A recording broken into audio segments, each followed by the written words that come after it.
shit! Welcome to Unprofessional Movie Reviews. My name is Mark. This is my Game of Thrones, episode 6 of Season 7 review. Name of this episode is North of the Wall. I'm gonna try to make this fast. I got some Rick and Morty to watch. This episode was pretty long. I didn't get to it right away. So, I have a lot of time to, do this video and fucking edit it before I gotta watch some Rick and Morty. So, let's try to make this quick. If you don't know how this works, click like, subscribe, do all that shit, do all that internet stuff, whatever the hell, click the bell icon, subscribe if you haven't subscribed, comment. As long as it isn't spam, I'm probably going to react to it. I don't have a lot of comments. Start a conversation with either me or someone else, do it, awesome. Click a like isn't that hard either, or dislike, I don't give a fuck. Alright, so the way I do these, the format is, I'm going to give you a quick little non-spoilery synopsis, and then I'm going to give you a rating in case you haven't seen it. And if you have seen it, then stay after that, and I'm going to open up all the floodgates, and I'm going to talk about it with all the spoils. Here we go. Holy shit, this was a big episode. North of the Wall is what I believe it was called. And yeah, if you saw last episode, it picks up almost exactly where it left off. See if I can do this. Gendry, Thorosamir, Dondarrion, those are the two red guys, two flaming sword dudes. The Hound, Tormund Giantsbane, with Jorah Mormont and Jon Snow. Boom. And a couple of numpties go north of the wall. You don't know who the numpties are. In fact, they only show up when they're gonna die. I mean, they're red shirts. They're complete red shirts. Go north of the wall. Their job is to try to steal a fucking white, not to be confused with the White Walker, a white. And the whites are the zombies, the decayed guys. They're gonna steal them and then bring it back to Cersei. A lot of people have been criticizing this move, and yeah, no, it's a good move to criticize. I mean, it's a valid criticism. It's a pretty dumb idea, and this show's usually really smart when it comes to this show. I mean, it doesn't have a lot of dumb stuff like this, and this is definitely one of the dumbest things they've ever tried to do. Did they pull it off? You gotta watch the episode. Is this up there one of the best episodes? Yes. I wouldn't put it in my top 3, and mostly because of not to talk shit about the director, but there wasn't any of those really awesome shots, like, Battle of the Bastards, even the Battle of, the Blackwater Rushes, or whatever they call it. The battle earlier this season where all the Lannisters got toasted. You got a lot of really cool shots, those real long tracking shots. I'm a big sucker for tracking shots. You don't really get anything like that in this episode. And I feel like they could have been a little cooler on the stuff, but it's still a gorgeous episode, still a really good episode. And it doesn't just keep you all the way north, which they could have. You get a lot of good character stuff, and then you get a big payoff, but you also you don't get any Cersei or any of that bullshit, but you do get some good scenes between Tyrion and Daenerys. Alright, when it's called Spade a Spade, I really liked it, and it just didn't go that one step further to be a 5 out of 5 for me. But it was really good, and there was a lot of really good mindfucks, and one of the more, in my opinion, one of the more shocking, spoilers, I'm not going to say who it is, one of the more shocking deaths. Everyone knew someone was going to die, but it wasn't who I thought it was going to be. At least the big one wasn't who I thought it was going to be, and holy crap, it blew my mind. It made me sad. I literally almost cried, as sad as that is. I'll get into that in the spoilers. What do I give this? Shit. Let's give it a 4.2 out of 5. 4.2 zombie, fucking Ocean's 11 Suicide Squad zombie stealing plans. Bye! Alright, let's do some spoilers. Holy shit! Okay, I'm gonna do this a little out of order. Let's talk about the shit that happened on Dragonstone, then we'll go north of the wall. I'm gonna try to make this fast. Rick and Morty's in like 20 minutes. Okay, so conversation between Tyrion and Daenerys. Loved it. I don't really like Daenerys in this scene. She was whatever. She's fucking Daenerys. She's the most stubborn person ever in this whole show. Well, alright, Cersei's more stubborn, but she's really stubborn, and Tyrion is actually making a lot of sense. He's not being an idiot at all.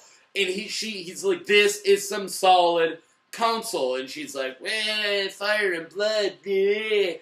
And just shut the fuck up. That's why, like, she keeps arguing with him like he's the enemy. It's really, really annoying is what it is.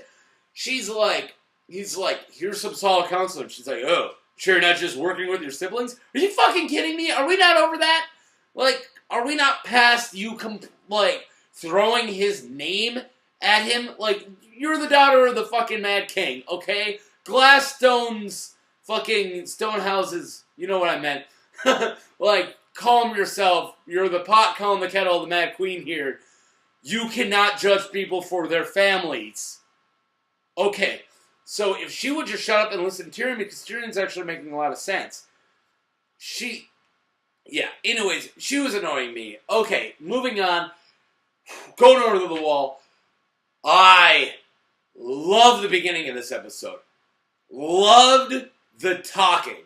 There's some really good scenes. A lot of the Jon Snow and Mormont scene was fucking awesome.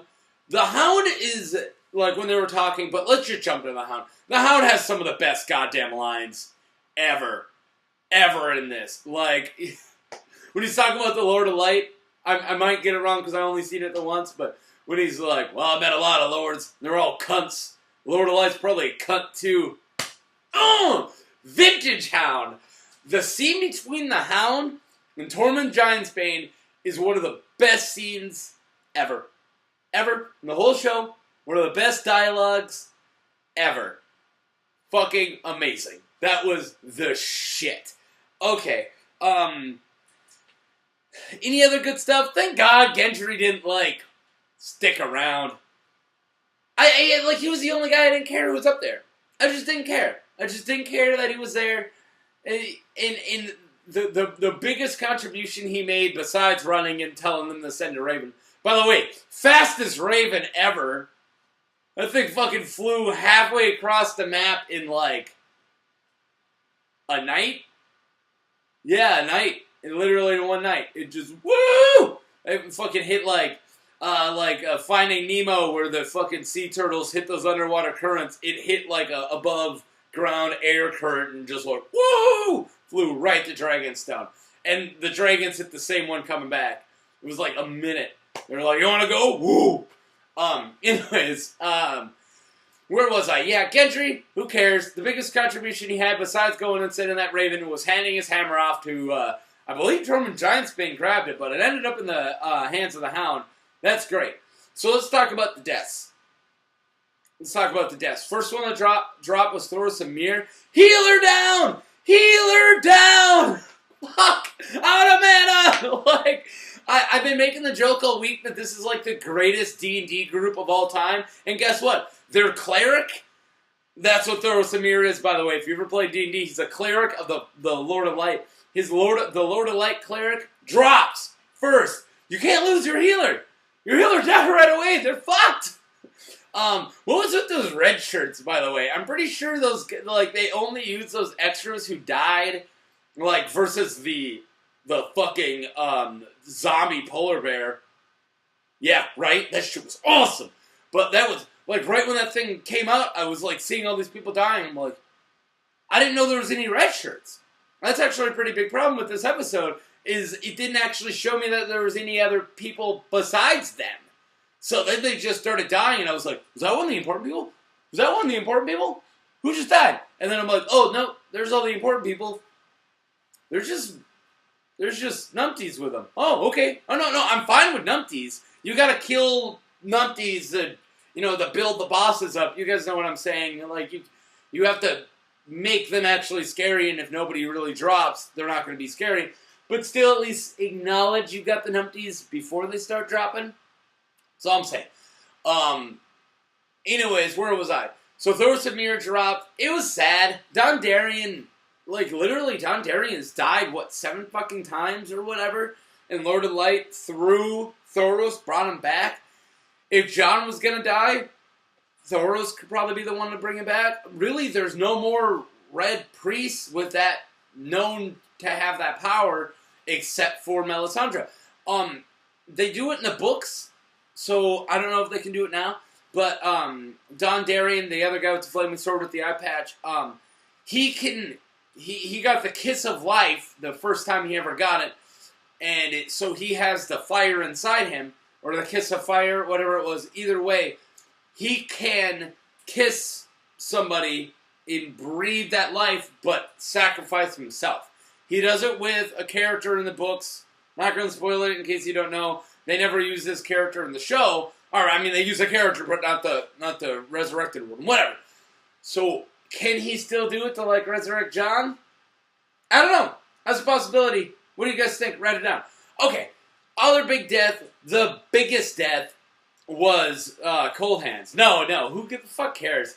I mean, it's cool they brought in Cold Hands, like, last season, but they didn't do anything with him. It was pointless. That actor just needed, like, some pennies or something. They just brought him in, and they never give him much to do, and then he just dies in this episode. And Cold Hands isn't actually for sure Benjen in the books. And I understand they made him Benjen, but it took away all the cool of that character out of the books. And him sacrifice here, they just needed a Deus Ex Machina. Jon needed to be saved again. And then, I don't know, Cold Hands was the only other character they had north of the wall. Alright.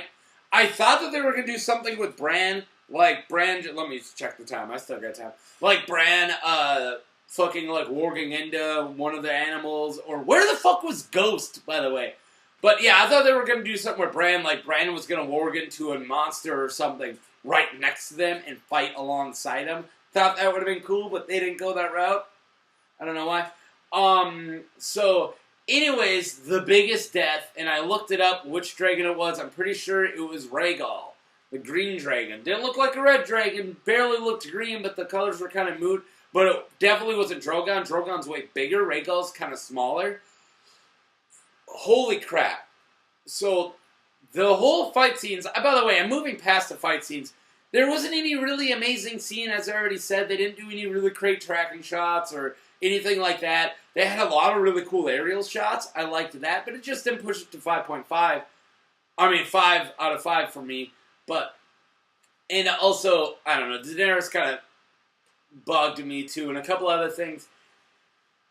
But I really liked the fight scenes too. They were just a little on the play-by-numbers, paint-by-numbers directing of you just... It was literally like 10 minutes of just the zombie runs up and somebody stabs. They didn't do a lot of really cool fight choreography. The fact it was happening was cool enough. And it, like, you know, them being trapped. And how funny was that when that rock hit that zombie, his jaw just fell off? And, like, he just... That was funny. And then they throw another rock, and they're like, oh, shit, we can walk. And the Hound was like, fuck. Yeah, that was a cool scene. I'm not trying to talk a lot of shit about the fight scenes. They just didn't meet up to the standards that this show has given. Okay, so let's talk about Rhaegal's death. Rhaegal was the green dragon. He was smaller. If you guys didn't know this, the reason the other two are smaller than Drogon is because they were locked underneath the pyramid. Dragons need space. Drogon was flying around and never got stopped. So he is much, much bigger than the other dragons. Cool? Cool. We're moving on. Everyone, they're like goldfish. You need a big cage or they'll just stay small. Okay, cool. You got that? Alright, sweet. That death actually hit me a lot. More than Thoros. Who the fuck cares about Thoros? Heal her down. And more than Benjen. Benjen's death was a big deal in the first season. I don't care anymore. But, yeah, holy shit. Seeing a dragon drop. It's a double-bladed sword, no pun intended. It is rough because just like in the Hardhome, you see your dead join the ranks. And that's the worst part, the scariest part about this army. Especially when you lose a fucking dragon. So now they have a dragon who, let's talk about this, I don't know if it's a white or a White Walker. The whites are the zombies, the White Walkers are the White Walkers. Well, like when the baby turns and its eyes turn blue, the dead don't have blue eyes. The White Walkers do. So this might not be a zombie dragon. This might be a White Walker dragon? I don't actually know. Let's discuss that. I'm sure it's going to actually be talked about. I'm sure a lot of the fandom and the geekdom are going to talk about it, but it's a little on the weird side. Is that a White Walker dragon? I don't know. But yes, there's a difference between whites and White Walkers. Babies get turned this way, that's a White Walker, and then whites just die and come back. So it was kind of a mixture. The babies weren't dead when they turned them into White Walkers. This dragon was dead, but he did, like, touch his forehead. So I don't know what's going on, but either way, they lost a dragon, and the bad side gained one in the same fucking moment. And Daenerys' eyes, as it dropped, were just, it was devastating. And I understand. I know she's a little psycho and a little kooky, like, they're my kids, man. But, yeah, she does think of them as kids, even though it's a little kooky, it still hit her like that. And I'm going to speed across more stuff. I wish I could talk about this more, but I got to go watch Rick and Morty and edit this video at the same time. So I'll just leave it with, yeah, they really are hitting the ice and fire song of ice and fire. Well, they're really hitting that Daenerys, who's fire, and Jon Snow, who's ice, getting together. I get that. Now that she sees all of his stab wounds, she probably understands him a lot more, and she didn't question him on it. And then he didn't question her when she's like, I lost one of my children. He's like, okay, psycho. And she's like, okay, undead guy.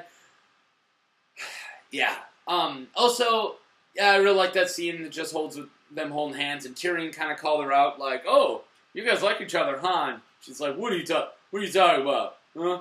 He's like, whatever, you guys do. And another reason, I feel like everyone's going to be giving this like a 5 out of 5 or 10 out of 10, whoever you watch who reviews, whatever their skills are. But there's a lot of Deus Ex Machina, like 3 times. You don't know what that means. Like you know, when Luke Skywalker is flying and Darth Vader's right behind him and Han Solo comes out of nowhere and shoots him away. That's Deus Ex Machina, when X person comes out of nowhere to save Y person. And they did it with the dragons, they did it with Benjen, or Cold Hands, and I think they did it another time, I'm not remembering it. But yeah, there was a couple of those, and they're tropes, you know. Alright, I hope you guys liked this episode. I really liked it, 4.2 out of 5. What'd you think of this episode? I'm looking at one of you guys. I talked to you at work. I work with you. You said you watched this episode. You say you watched my reviews. Tell me, you specifically, you know who you're talking about. I'll say your name. Don't make me. You know who I'm talking. I'm talking straight to you. Comment. Start the conversation, dude. And other people do it as well. Have a good day. See you on my Rick and Morty review. The winter has come, bitches.